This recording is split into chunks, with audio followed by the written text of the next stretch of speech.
Magandang araw sa inyong lahat guys. Shoutout po muna namin ang ating napakagandang Vice President ng Pilipinas na si Vice President Inday Sara Duterte. Pati na rin sa ating gwapong mahal na Mayor ng Davao City na si Mayor Sebastian Baste Duterte. At lalo na po ang mga nasa Community Environment and Natural Resources Office CENRO ng Davao City, nasa City Transport and Traffic Management Office o CTTMO ng Davao City, pati kay Traffic Enforcer na si Sir Wenceslao Filiart David Jr. Budoy, at si Sir Jerzen Sintoy Linda, follow nyo din Facebook page nila. Tuldok, isa na namang mabiyayang pagkakataon sa inyong lahat, sana nasa mabuti po kayong kalagayan ngayon. Sa pagkakataong ito panoorin nyo po muli kami sa aming pagkakawang gawa. May nakita na naman kaming isang magandang ina na nagwawalis sa isang magandang park ng Davao City. Siya po ay mag-isang nagwawalis sa paligid ng isang garden. At nilapitan namin siya para alokin magkape at kumain ng puto.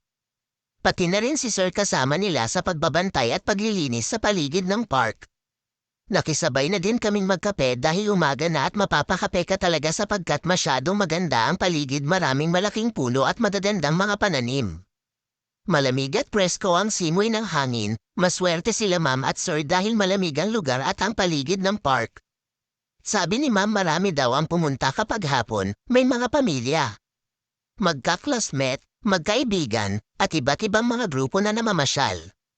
Nung tinanong namin si ma'am kung ilang taon na ba siyang nagseserbisyo, sabi niya kakapasok pa lang daw po niya sa CENRO, pero nakikita namin sa kanya mukhang mahal naman niya ang kanyang trabaho dahil madaling araw nagumpisa siyang magwalis at di uma-absent sa trabaho. 3 silang na-assign dito dahil sa sobrang lawak ng park at dapat panatilihin ang kalinisan sapagkat maraming pumapasyal sa park. Habang nagkukwentuhan kami ay ubos na pala ang kape namin at hindi namin namamalayan ito dahil sa sobrang presko ng simoy ng hangin at pagkatapos naming magkape agad din bumalik si ma'am sa kanyang pagwawalis. Saludo po kami sa iyo ma'am at sa mga kasamahan po ninyo dahil kung wala kayo baka marumi ang ating syudad. Maraming salamat po sa inyong panonood guys at huwag niyo pong kalimutang mag-follow, like, share at subscribe sa aming Facebook page, TikTok, Instagram at YouTube channel.